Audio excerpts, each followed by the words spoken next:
नमस्कार मित्रांनो, मी तुमचा सहकारी मित्र भूमेश आणि BK भूमेशमध्ये तुमचं मनातून सर्वांचं स्वागत. मित्रांनो, पुणे स्वारगेट बसस्थानकावरती जे काही प्रकरण घडलं आणि त्या प्रकरणानंतर जे काही महाराष्ट्रामध्ये पडसाद पडलेत आणि ज्या काही गोष्टी ह्या काय जे याला राजकीय वळण हळूहळू लागायला लागलं, त्यावरती मी गेले 2-3 दिवस व्हिडिओ काही बनवलं नाही, कुठल्याच पद्धतीचं व्हिडिओ बनवलं नाही. म्हणलं थोडक्यात पाहावं किंवा एकंदरीत मी माझ्या कामानिमित्त काही कामामुळे नाही बनवू शकलो.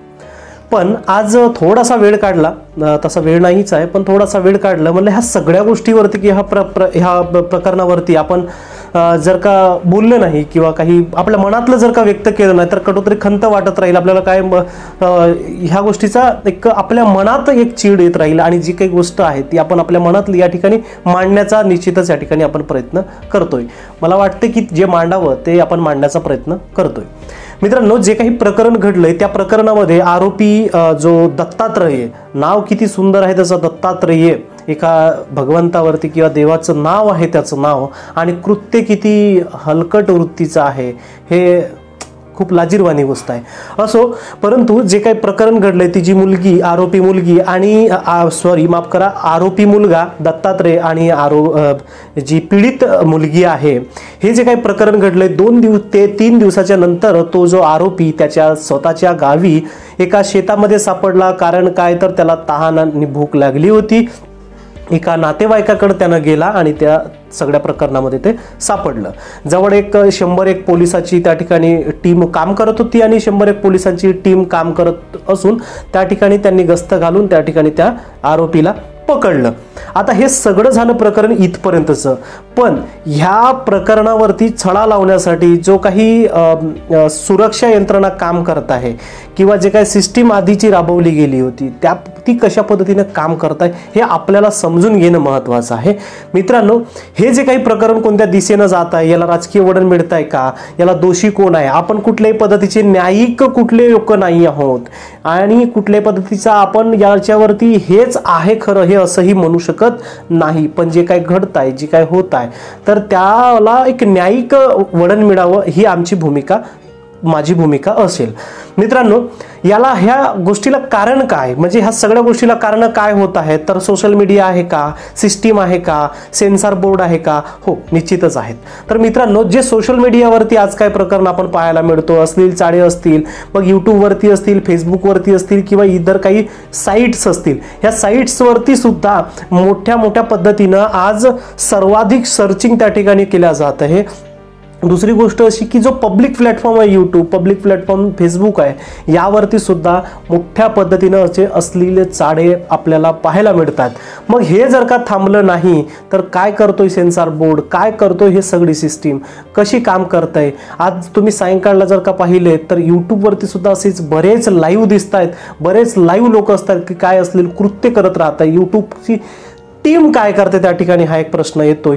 परंतु हा झाला त्या केसच्या बाजूचा भाग. परंतु आपण जर का समजायचं झालं तर त्या ठिकाणी 2 बाजू आहेत, 2 गट या ठिकाणी पडतायत, एक मुलाच्या बाजूनं आणि एक मुलीच्या बाजूनं. किंवा तो मुलगा ज्या वेळेला त्या बसमध्ये गेला किंवा त्या बसमध्ये नेलं तर त्या पीडित मुलीनं आरडाओरड का केली नाही, त्या ठिकाणी ओरडली का नाही, कोणाला सांगितली का नाही, तर ह्या सगळ्या प्रकरण.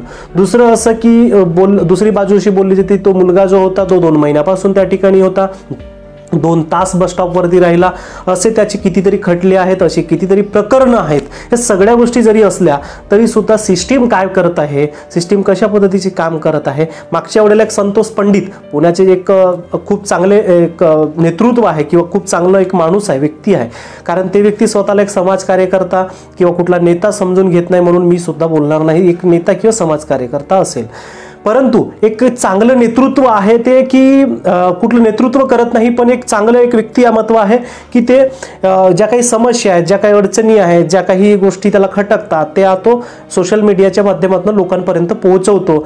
लोकांपर्यंतच नाही, त्या सिस्टीमपर्यंत सुद्धा पोहोचवतो, ज्या सिस्टीम त्याला जबाबदार आहे. तर त्यांनी व्हिडिओ टाकला होता स्वारगेटचा की कशा पद्धतीने खड्ड्यामध्ये पाणी साचतोय, सीसीटीव्ही कॅमेऱ्याची काय अवस्था आहे, एक सीसीटीव्ही वरती पाहतोय, एक सीसीटीव्ही खालती पाहतोय, आकाशाचा काढताय का. मग ती सिस्टीम, ह्या सगळ्या गोष्टी याचा कंट्रोल, ह्या सीसीटीव्ही वरती कंट्रोल कोणाचा आहे, मॉनिटर कोण करताय, कशा पद्धतीनं काम करताय. ठीक आहे.